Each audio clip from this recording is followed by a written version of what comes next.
Buenos días a todos de parte de todo el comité organizador de este primer Congreso Internacional de Fisiopatología y Patología Estructural y Clínica. El día de hoy, continuando con las ponencias, tenemos el gusto de presentar a la universitaria Noela Schoes. Ella es interna rotatoria de medicina en el Hospital General Teófilo Dávila por la Universidad Técnica Particular de Loja. Fue ayudante de cátedra en Fisiología Humana 2, compañera mentor y ayudante de investigación en la Universidad Técnica Particular de Loja, así como miembro fundador y directora CEPAIS Asocem UTPL en el 2020. Les saludo con gusto y esperamos aprender de su mano. ¿La dejo, doctora? Hola con todos, ¿cómo están?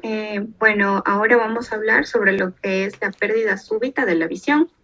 Entonces, aquí tenemos que tener en cuenta que la pérdida súbita de la visión es de uno o ambos ojos, es con frecuencia un grave acontecimiento que va a alarmar muchísimo al paciente. Sobre todo lo va a angustiar y por lo tanto nosotros como clínicos debemos estar alerta a eso. La mayoría de las causas que pueden producir este problema van a dejar unas secuelas muy importantes y definitivas en la visión afectada. Entonces, debemos tener en cuenta que la anamnesis, como todo en nuestra práctica clínica, siempre la anamnesis es muy importante y también el examen físico, ya que esto nos va a dar el 80% del diagnóstico que nosotros vayamos a tener y este diagnóstico va a tener un pronóstico sobre esa visión del paciente. Recordemos que la visión es una facultad de las personas que es muy importante y al verse afectada, entonces va a tener grandes repercusiones en la calidad de vida de ese paciente. Entonces, ¿qué debemos examinar? Yo acá les he traído 4 preguntas que debemos hacernos en cuanto a la anamnesis. También que debemos, para así poder encaminar el diagnóstico y también el tratamiento que vamos a darle a ese paciente. Además de estas 4 preguntas, también vamos a hacer la exploración. Entonces, en las preguntas debemos interrogar de forma dirigida si se trata de una verdadera pérdida brusca de la visión o si el paciente la ha presentado gradualmente. ¿A qué me refiero con esto? Que hay pacientes, por ejemplo, típico de pacientes hipertensos o pacientes diabéticos que van perdiendo a lo largo de su vida un poco de la agudeza visual debido a la misma patología. Pero llega un momento en el que el paciente pierde de un día al otro, deja de ver. Entonces, no es que ha perdido de forma aguda, sino que lo ha ido haciendo de forma gradual, pero como hay un gran impacto en ese día, cuando nosotros nos consulta, ahí recién él se está como que dando cuenta o notando severamente la sintomatología que él ya venía arrastrando, que es muy diferente a que un paciente tenga agudeza visual 20/20 y de la noche a la mañana se despierta y el paciente ya no ve. Entonces, este dato va a ser imprescindible para poder diferenciar la entidad que lo está produciendo.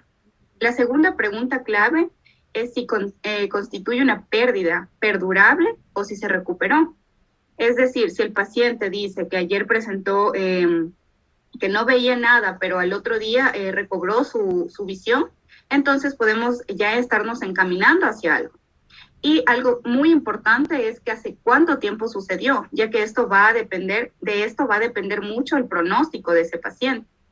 Entonces, y también el tratamiento que vamos a instaurar en este paciente, porque debemos tener en cuenta que hay patologías en las que nosotros tenemos que actuar más rápidamente que en otras, y hay otras que pasado este tiempo ya no se puede hacer nada, por desgracia.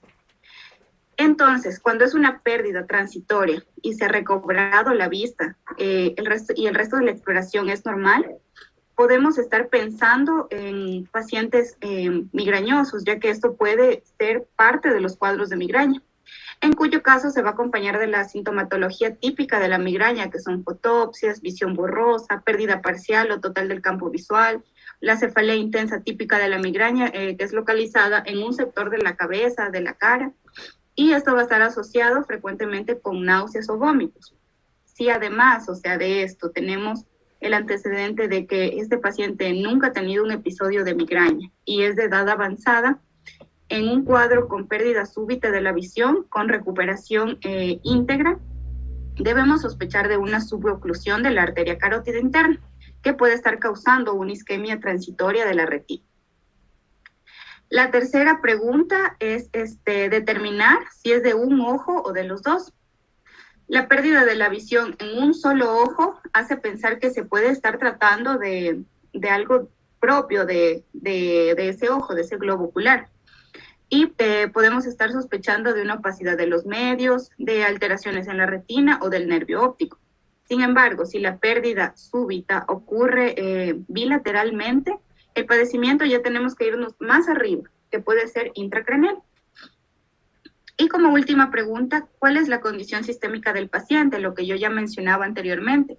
Debido a que la diabetes mellitus puede producir hemorragias vítreas,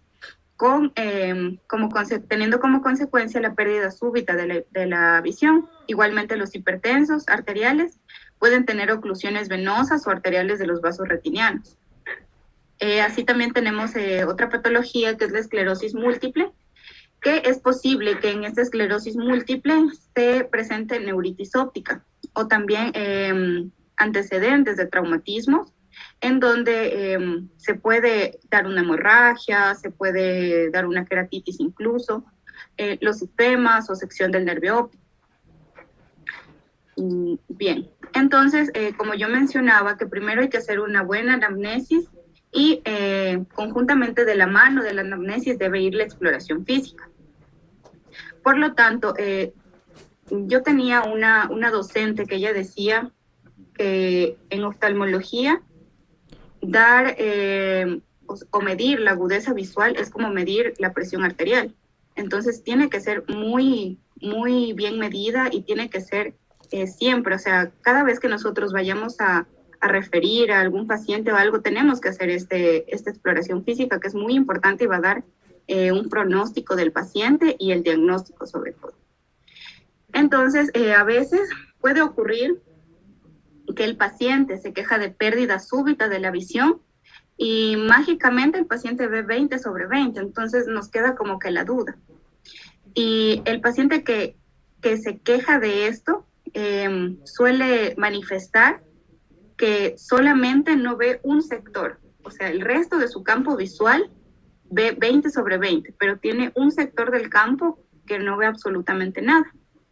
Entonces, es importante hacer en este caso lo que es explorar el campo visual por confrontación. ¿Cómo lo podemos aquí observar en la imagen? Nos colocamos frente al paciente, ocluimos un ojito sin aplastarlo, ocluimos y con el dedo le hacemos que siga a ver hasta dónde llega y luego el otro ojito. Y otra cosa que es muy importante es utilizar el agujero estenopeico, ya que el agujero estenopeico nos ayuda a que la agudeza visual sea la real. Entonces, nosotros ponemos el agujero estenopeico y el paciente puede ver que veas 20 sobre 20. En los padecimientos vasculares o el desprendimiento de retina puede suceder pérdidas parciales del campo visual, lo que mencionaba anteriormente, que con el agujero estenopeico el paciente dice que ve perfectamente 20 sobre 20, pero no ve un campo visual. Entonces podríamos ahí ya estar pensando en que es un padecimiento vascular o desprendimiento de retina. Por otro lado, también tenemos las reacciones pupilares. Se debe hacer los reflejos pupilares, ya que esto nos puede dar un diferencial que es que probablemente sea una ceguera verdadera o no. Por ejemplo, si la pupila responde a la luz, tenemos que la pérdida visual no es total y el problema va a ser de la transparencia de los medios, que puede ser una hemorragia vítrea, alteraciones retinianas como oclusiones vasculares. Pero cuando el paciente no responde, su pupila no responde a la luz, entonces ahí sí tenemos una ceguera verdadera. En el examen físico también es muy importante la oftalmoscopía, en donde esta va a ser la clave para el diagnóstico de la pérdida de la visión. Entonces aquí nos vamos a responder 3 preguntas más. Entre estas 3 preguntas tenemos que si podemos ver el fondo de ojo, ¿puedo ver el reflejo del fondo de ojo? La segunda pregunta es, ¿veo el fondo de ojo? Entonces tengo que analizar la retina. ¿Cómo está? ¿Cómo se encuentra la retina? ¿Normal? ¿Tiene alguna anormalidad? Y la tercera pregunta es, ¿veo el fondo de ojo? ¿La retina se ve normal? Entonces, ¿cómo se ve el nervio óptico? Entonces, ahí ya estamos encaminándonos a lo que es los 3 diferenciales, ¿no? Si es problema de los medios de transparencia, puede ser un motivo, el otro es modificaciones de la retina y el último es modificaciones del nervio óptico o problemas del nervio óptico. En cuanto a las posibilidades diagnósticas, en lo que tenemos la pérdida súbita de la visión cuando no se observa el fondo de ojo, o sea que nosotros con el oftalmoscopio no podemos observar el fondo de ojo, nos podemos ir a lo que son problemas corneales. Aquí tenemos la típica queratitis, que es un ojo rojo más las manchas blanquecinas en la córnea. Entonces, cuando iluminamos, cuando tenemos problemas corneales, a lo que iluminamos con una lamparita de mano, la córnea se va a ver con un aspecto de vidrio esmerilado y el reflejo producido en su superficie se torna irregular. No es así transparente como normalmente debería ser. Cuando el cuadro de esta queratitis, como sabemos, las queratitis se pueden diferenciar en algunas, en las que son fúngicas, ulcerosas y todo esto, las de por herpes. Entonces, cuando el cuadro es ulceroso, hay además la mancha típica de color blanco amarillento sobre su superficie. Y el paciente puede presentar dolor, aunque este dolor no sea intenso. También tenemos que tener en cuenta y preguntar al paciente si ha tenido algún antecedente traumático, ya que antecedentes traumáticos directos sobre el globo ocular puede ser una causa desencadenante de esta queratitis. Entre otra posibilidad diagnóstica en esta pérdida súbita cuando observamos el fondo de ojo, tenemos el glaucoma agudo. En cuanto a las características del glaucoma agudo, lo más notable en el paciente es que va a presentar un dolor muy intenso que va a ser repentino. De la noche a la mañana el paciente presenta en su globo ocular un dolor intenso. Y la apariencia corneal va a ser en vidrio esmerilado y también va a haber pérdida del reflejo natural de la córnea. Esto se debe a que va a haber un edema corneal y además hay la secuela inmediata del aumento brusco de la presión intraocular y del ingreso de amor acuoso al estroma corneal, lo que explica el dolor intenso del paciente, además de que podemos presentar ojo rojo. Otra posibilidad diagnóstica cuando es el problema de los medios de transparencia es el ifema. El ifema es esto que estamos observando acá, que es sangre en la cámara anterior del ojo. Los traumatismos directos, sobre todo los que son de carácter contuso, pueden producir a una pérdida de la visión de forma abrupta debido a que hay hemorragia iridiana.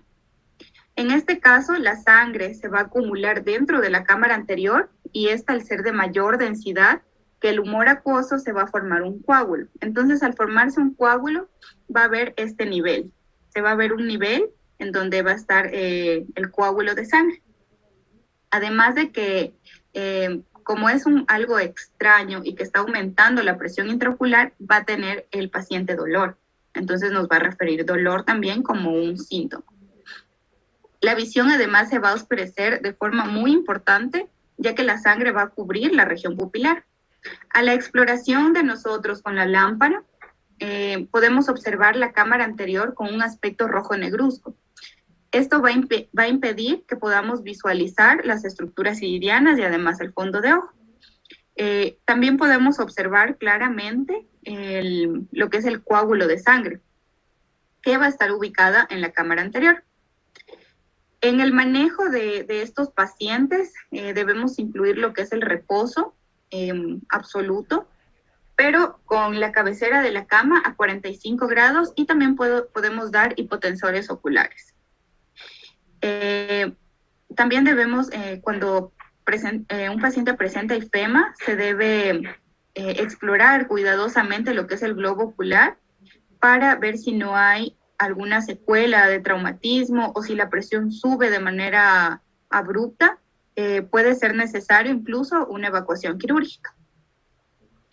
Por otro lado, tenemos lo que es la hemorragia vítrea, como podemos observar aquí. Entre las causas de la pérdida súbita de visión, la más frecuente es la hemorragia vítrea, sobre todo en pacientes que tienen diabetes mellitus. Entonces, un paciente con diabetes, esto metámonos así muy claro en la cabeza, un paciente hipertenso con diabetes mellitus que me llega con una pérdida súbita de la visión, tengo que tener mucho cuidado y hacer todo una buena anamnesis y la oftalmoscopía, porque estos pacientes podemos recuperarles su visión, no al 100%, pero sí se pueden recuperar. Entonces, bueno, la fisiopatología de por qué en la diabetes se suele producir muchísimo esto es porque hay una zona de hipoxia retiniana. Por la misma enfermedad hay una zona de hipoxia retiniana y esto va a favorecer la neovascularización. Entonces, cuando yo no tengo un lugar de la retina irrigado, como es algo como que más crónico, entonces lo que nuestro cuerpo, como es muy sabio, lo que hace es producir nuevos vasos, pero estos nuevos vasos, como son producidos de forma muy rápida, no tienen el mismo procedimiento por lo que hay la vascularización normal, entonces esta angiogénesis es como que muy acelerada, y por lo tanto esos nuevos vasitos, lo que va a ocurrir es que son muy débiles y tienden a sangrar mucho. Entonces, por eso es lo que se produce la hemorragia vítrea. Bien, lo que el paciente nos va a mencionar es que vio como una gotita de sangre en su ojito. Él refiere que ve como una gotita de sangre, pero esta se fue expandiendo, expandiendo, expandiendo hasta que dejó de ver. Entonces, y esto va a ocupar gradualmente su campo visual. Además, la diabetes no es la única causa que puede producir hemorragias en el vítreo, pero sí es la más común. Entre otros padecimientos tenemos los vasculares, las hemopatías, los desprendimientos de retina. Estos también pueden acompañar este cuadro. La hemorragia vítrea no es un cuadro de urgencia y el tratamiento debe ser llevado de la mano de un especialista, ya que él le dará el diagnóstico y se debe completar además estudios porque si yo ya estoy teniendo retinopatías, algún problema de hemorragias vítreas, quiere decir que esa diabetes o esa hipertensión no están bien controladas. Entonces se debe ir de la mano con otras especialidades, ¿no? Cuando la exploración oftalmológica en esta hemorragia vítrea no es fácil, se puede acudir a lo que es la ultrasonografía del globo ocular para poder precisar el diagnóstico. Con esto terminaríamos la parte de cuando nosotros no podemos ver la retina. Tenemos el otro aspecto cuando es posible ver el fondo de ojo, pero la retina no se encuentra del todo normal. Entonces, aquí tenemos varias posibilidades diagnósticas. Podemos tener que sea un desprendimiento de retina, una maculopatía serosa o las oclusiones de vasos, que puede ser tanto arterial como venosa. En cuanto al desprendimiento de retina, vamos a tener antecedentes de que el paciente sea miope. Los pacientes miopes muy altos, al tener una presión intraocular, a veces que como que la tracción y todo pueden hacer que la retina se desprenda. Por traumatismos, por algunos otros aspectos. En la exploración, la retina, ya luego voy a presentar algunas imágenes. La retina la vamos a ver grisácea, como que descolorida, no tiene el aspecto que suele tener. Y el grado de pérdida visual es pérdida de un sector progresiva que puede ser total. Entonces, aquí tengo una imagen de lo que es el desprendimiento de retina. Con gran frecuencia, este trastorno va a ser precedido por miodesaucias. 1 o 2 días antes de que se desprenda la retina o que el paciente deje de ver así como que un campo de su visión, refiere que vio como luces o moscas volando. Entonces, esto también es un dato que nos ayuda para llegar a este diagnóstico. Entonces, también puede decir que ve como partículas que flotan en su visión y esto va a corresponder a un desprendimiento del vítreo posterior. Entonces, el vítreo, al desprenderse, va a traccionar la retina, es como que están súper pegados, entonces el vítreo se desprende y va traccionando la retina, por lo que el paciente va a experimentar la aparición de luces o también llamado fotopsias en su campo visual. Como lo mencionaba, horas o días después aparece la pérdida súbita de la visión en el área que se desprendió. Además, el movimiento y la posición del desprendimiento hacen que este vaya avanzando. Entonces, cuando se desprende un fragmento de retina, este en horas o incluso días puede que se desprenda totalmente y no haya vuelta atrás. Cuando el paciente pierde totalmente, sobre todo la visión central, es cuando este desprendimiento llega a la mácula. Entonces, cuando llega a la mácula es terrible porque la mácula es el área de mejor visión y de la visión central. Las áreas que no se encuentran desprendidas van a tener un aspecto normal, como lo podemos observar aquí. Sin embargo, las áreas que están desprendidas se va a ver de esta coloración, como un poco grisáceo. Se hace la comparación con el papel de celofán en el área desprendida. A estos pacientes se les da reposo absoluto. Tienen que reposar para evitar que el movimiento vaya a agravar el desprendimiento, y además es muy necesario enviar inmediatamente el caso al especialista para que él lo trate, para que el especialista pueda recuperar o intentar recuperar esa visión.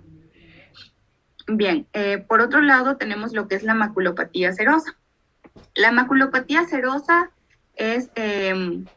puede ser precedida no hay como que estudios muy que nos aseguren de que es así, pero se dice que puede ser precedida de un estado de estrés. Entonces, cuando hay mucho estrés, estrés emocional, el paciente puede presentar esto. Se puede presentar en personas jóvenes y que súbitamente van a presentar disminución notable de la visión en el sector central. Como lo decía, la mácula es el área de la visión central y el área de la mejor visión. Aquí, la maculopatía serosa se va a tratar de una exudación serosa del área macular. Entonces, al haber este líquido, va a separar la retina de su adherencia coroide. Entonces, como sabemos, la coroides aporta también a la retina en su irrigación. Al separarla va a haber esta forma como de cúpula, de domo, que se dice que se forma aquí. Eso es lo que podemos observar en el fondo de ojo. A la exploración podemos encontrar una mácula de coloración casi normal, que se halla levantada, como decía, como un domo, como una cúpula. Y la situación suele mejorar con el tiempo, aún si no damos ningún tipo de tratamiento. Una condición bastante similar se puede observar en las personas de edad avanzada, que es la maculopatía senil. También los pacientes que son miopes muy altos también pueden experimentar reducción repentina de visión central debido a una rotura coroide. En ellos también va a aparecer la típica mancha oscuro de aspecto rojizo, y el diagnóstico nos puede orientar a lo que es la miopía y la apariencia macular. Luego vamos a tener lo que son los problemas de vasos, que puede ser tanto una oclusión arterial y una oclusión venosa. En cuanto a la oclusión arterial, esto ocurre porque hay una embolización de la carótida interna hacia lo que es la arteria central de la retina o de alguna de sus ramas. El territorio afectado va a perder bruscamente la visión. Cuando nosotros hacemos el examen oftalmoscópico, va a depender mucho del área afectada y del tiempo que esto perdure. En los primeros minutos las arteriolas se van a adelgazar y luego, si la oclusión es central del área macular, el paciente va a perder la visión central. Entonces,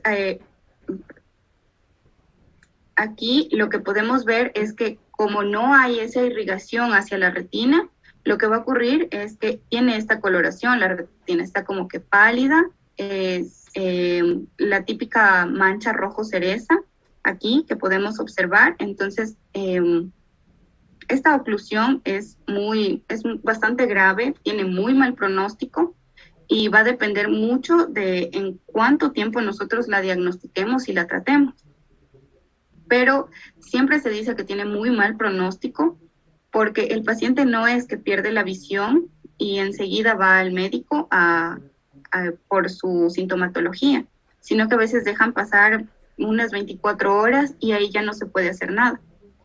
La oclusión arterial se puede tratar de como que quitar ese émbolo de la arteria, pero que no haya pasado más de 4 horas. Si pasa más de 4 horas, la hipoxia y la necrosis va a ser inevitable y vamos a tener ese ojo perdido. Entonces, lo que podemos hacer, una maniobra que se puede realizar de forma urgente, es presionar el ojo con la mano durante 10 segundos y soltar de forma brusca durante otros 10 segundos. Con esto vamos a buscar que la presión que aumente del globo ocular y su súbita descompresión libere el émbolo de su sitio de atrapamiento y conducirlo a ramas más periféricas con el fin de que no se dañe como que toda la retina. Entonces, si se va a una ramita más pequeña, sabemos que va a tener un contorno más pequeño del daño, no va a ser ya todo. Y el oftalmólogo, el especialista, mediante otros medios, se va a intentar hacer lo mismo, que es que se quite el émbolo de ahí, pero de cualquier manera, cuando se establece la isquemia, los resultados no son nada buenos y la recuperación visual del ojo afectado es en general muy escasa. También tenemos lo que es la oclusión venosa. La oclusión venosa es como un poco más noble que la oclusión arterial. Aquí vamos a tener un trastorno retiniano y la pérdida súbita de visión no va a ser tan notoria como es una oclusión arterial. Y el grado de alteración va a depender del territorio que se encuentre obstruido. En general, la pérdida visual no es tan súbita y a veces se manifiesta con un principio insidioso. El territorio obstruido, que puede ser una parte o todo, se visualiza con varias hemorragias, sobre todo estas que son características que se denominan hemorragias en flama o sangrados en flama. Las zonas que se van a encontrar isquémicas se presentan como exudados blanquecinos. Esto se debe a la obliteración mecánica entre los entrecruzamientos que hay arteriovenosos o también que puede haber embolización. Los antecedentes de estos pacientes son nuevamente pacientes hipertensos, pacientes con arteriosclerosis. Cuando hay obstrucción venosa central, el nervio óptico lo podemos observar ingurgitado y además puede tener estas hemorragias en flama en su periferia. Igualmente, aquí es importante controlar la presión y el estado vascular del paciente porque esto puede ser mucho más urgente que el cuadro ocular. El diagnóstico se lo debe sospechar cuando en el examen de retina lo más notorio son las hemorragias que hay en todo lado de la retina. Y la visión, aunque es muy disminuida, el paciente aún puede contar dedos y tiende parcialmente a recobrarse posteriormente, ya que el flujo arterial va a persistir. Bien, ya teniendo estos dos temas abarcados, vamos a ir por el último, la última de las preguntas que estábamos haciendo, en donde es posible ver el fondo de ojo y la retina son normales, pero hay una pérdida súbita de la visión con medios transparentes y aspecto retiniano normal. Entonces, si no es los medios de transparencia, si no es la retina, nos vamos a ir al nervio óptico. Aquí igualmente tenemos algunas posibilidades diagnósticas, que puede ser una neuritis óptica, papiledema, una neuritis retrovulvar, la neuropatía óptica isquémica, una avulsión traumática del nervio óptico, la semianopsia, ceguera cortical, ceguera funcional. En este caso vamos a hablar de la neuritis óptica y del papiledema, que son cosas bastante frecuentes que se pueden observar. La neuritis óptica es una patología frecuentemente idiopática y se la ha asociado a lo que es la esclerosis múltiple, en donde la visión se va a ver afectada de forma brusca, casi siempre por un escotoma central. El paciente es como que ve una mancha central o puede ser paracentral. El aspecto del nervio óptico va a ser en donde se lo ve que es edematoso. También podemos ver hemorragias en flama alrededor del nervio óptico. Además puede estar enrojecido y también puede tener algún tipo de exudados. Habitualmente esta patología se la asocia muchísimo o se la puede confundir con el papiledema. Entonces aquí lo que nos va a ayudar es el aspecto que tenga la retina. La agudeza visual. La agudeza visual ya que la agudeza visual en el papiledema se va a ver poco afectada. En cambio, en la neuritis óptica, la agudeza visual está muy afectada, es muy baja la agudeza visual. Aquí también nos puede ayudar los reflejos pupilares, ya que cuando hacemos reflejos pupilares en una neuritis óptica, van a mostrar un defecto aferente de la visión, lo cual va a originar un reflejo paradójico. Sin embargo, esta neuritis óptica es autolimitada y aunque empleemos tratamiento, que en este caso son los corticosteroides, no se ha visto evidencia de que estos acorten significativamente la evolución del padecimiento. Y este puede dejar también secuelas para la visión, aunque estas secuelas tienden a mejorar con el tiempo. Aquí tenemos otra imagen de una neuritis óptica. Vemos las hemorragias en flama periféricas y la coloración de la retina. Y por último vamos a hablar sobre lo que es el papiledema. El papiledema es un trastorno en el que va a aumentar el líquido cefalorraquídeo y al aumentar el líquido cefalorraquídeo, esta se va a extravasar al nivel de la cabeza del nervio óptico. En el examen oftalmoscópico, las venas se pueden presentar ingurgitadas en relación con la retina y pierden su definición. El nervio óptico se puede presentar, como vemos aquí, amarillento o hiperémico. Por ejemplo, aquí está amarillento, acá está hiperémico. Y algunas hemorragias y exudados se pueden presentar por éstasis venosa. Además, es importante hacer la campiometría porque hay campos visuales que van a presentar campos visuales donde el paciente no ve. Una mancha ciega que se denomina. Y también se pueden presentar los escotomas. La visión usualmente es normal y el cuadro nos va a hacer que tengamos un diagnóstico diferencial de síndrome de hipertensión intracraneal, siendo también la entidad oftalmológica menos urgente que lo que es la hipertensión intracraneal. Con eso terminaría mi intervención.